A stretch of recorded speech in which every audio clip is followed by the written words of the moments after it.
presidentes y jefes de Estado invitados, miembros de organismos multilaterales de crédito, delegado de la Unión Europea.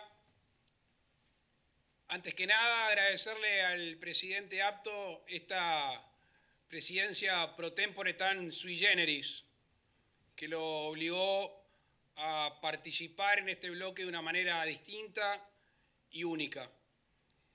Y en este momento no era fácil darle continuidad a tantos temas que nos unen y que nos preocupan. Así que, estimado presidente Abdo, siempre con su jovialidad y sus ganas, agradecerle el esfuerzo en estos tiempos de pandemia. Estamos por cumplir 30 años del bloque, un proyecto en su momento ambicioso. Queríamos hacer en 4 años lo que a la Unión Europea le venía costando 33. En aquel momento de resurgimiento democrático, en aquel momento de cierta inestabilidad económica y poco crecimiento general de los distintos países.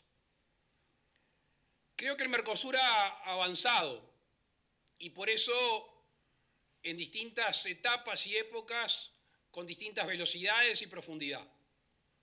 En ese sentido no hay que ser ni merco pesimistas ni merco optimistas. Yo creo que debemos de ser merco realistas. Y para ser merco realistas debemos de sincerar las relaciones entre nuestros estados. Y ese sinceramiento primero debemos de hacerlo puertas adentro. Debemos trabajar fuertemente en la zona de libre comercio. Debemos de consolidar el trato nacional de nuestros productos. Hay que perfeccionar la unión aduanera.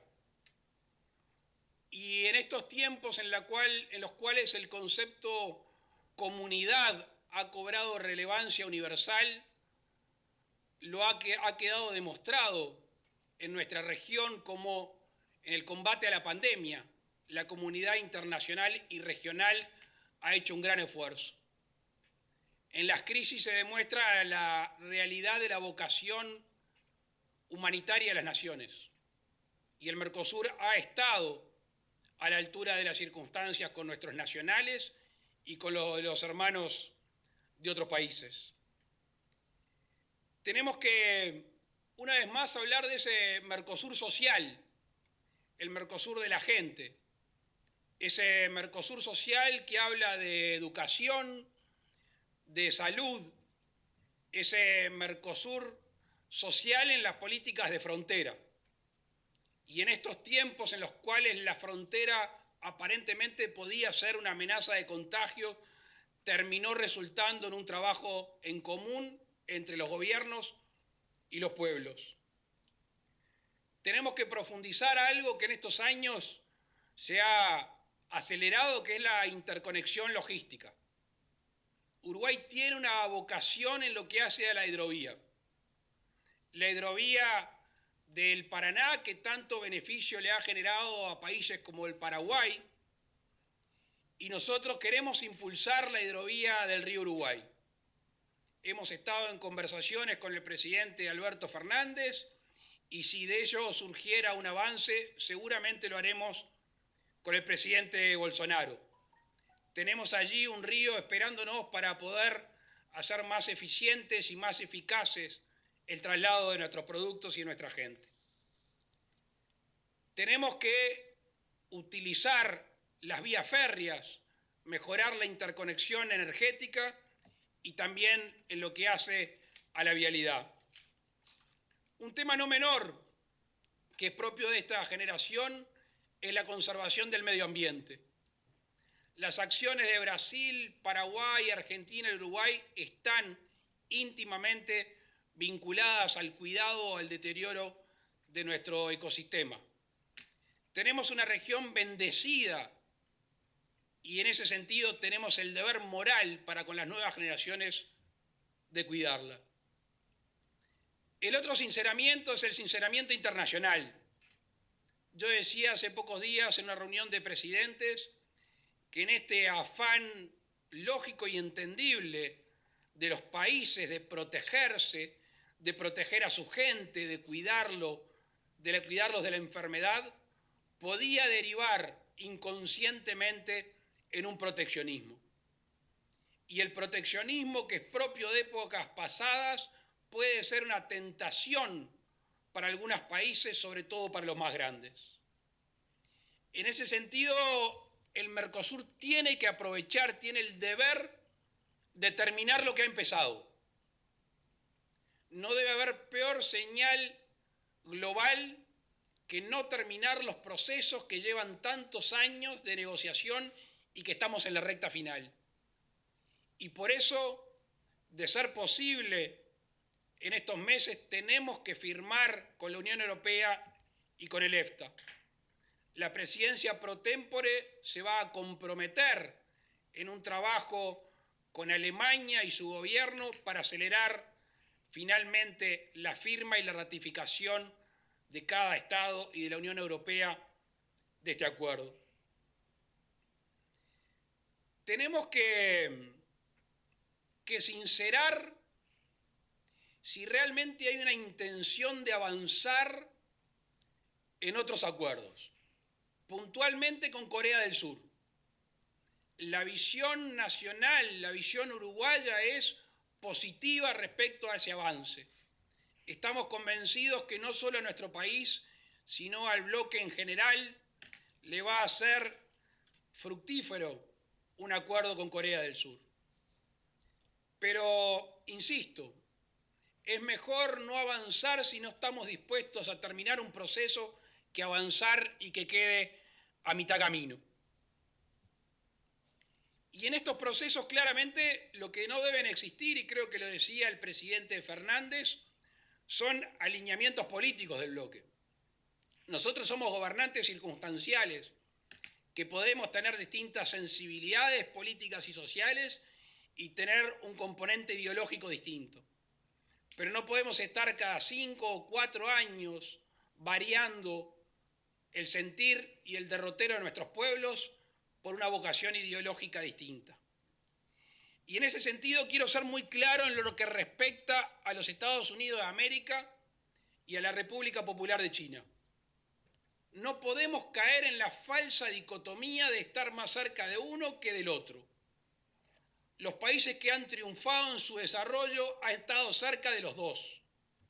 Y esa es la vocación del país, cerca de Estados Unidos y cerca de China.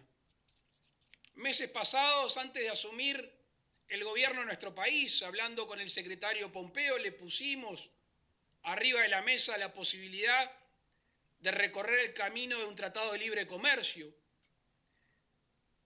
Planteo que aún no hemos recibido respuesta. Y por otro lado, tenemos que reimpulsar el diálogo con China, por varias razones. Para empezar, de índole política. China ha manifestado una y otra vez formalmente la vocación de profundizar las relaciones con el Mercosur. Creo que hay una especie de omisión de nuestro bloque de responder adecuadamente esta formalidad. Nosotros de nuestro país tenemos una convicción de que este fortalecimiento será para el bien de la región. Pensemos en el 2050, pensemos en el Asia en el 2050 y en China. Pensemos la cantidad y calidad de alimentos que van a necesitar. Y volvamos rápidamente a nuestra región, la gran productora de alimentos. Y no hay que confundir hoy alimentos con materia prima. Hoy los alimentos tienen una enorme carga de I+D. La ciencia, la innovación, la tecnología está presente en las antiguas materias primas básicas. Y por eso, esta región que tiene vocación de alimentar al resto del mundo, vayamos hacia ahí. Tenemos una preciosa oportunidad para hacerlo. Ahora, en este mundo tan vertiginoso, la oferta y la demanda se genera inmediatamente y se satisface inmediatamente. Y en el medio de la oferta y la demanda, nosotros, la política, los gobiernos. La política y los gobiernos en el Mercosur, que por su propia conformación establece que las decisiones son por consensos. Los consensos a veces pueden significar lentitud. Y por eso el consenso del Mercosur tiene que ser un consenso pragmático que tenga la capacidad de analizar, de prever, de reaccionar y de avanzar en los tiempos del mundo. Porque si esto supone discusiones cuasi académicas, el mundo nos va a pasar por arriba, la oferta y la demanda se van a satisfacer y allí quedaremos el Mercosur con ese gran potencial, pero lejos de las decisiones más importantes a las cuales estamos llamados a acercarnos. Y por eso, en ese sinceramiento internacional del bloque, sabiendo cuáles son las sensibilidades de cada país, sabiendo que a partir de hoy el Uruguay le toca la presidencia pro tempore, sin tratar de iniciar caminos que sabemos que no llegan a ningún lado.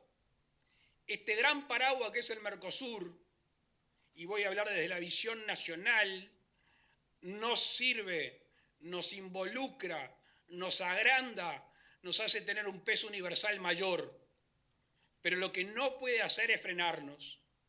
Y por eso si el día de mañana hay que, bajo esos acuerdos y diálogos macro y marco, que se deba avanzar a distintas velocidades, el Uruguay está dispuesto a formalizar en este sentido. No podemos quedarnos a la vera del camino en un mundo tan veloz y vertiginoso.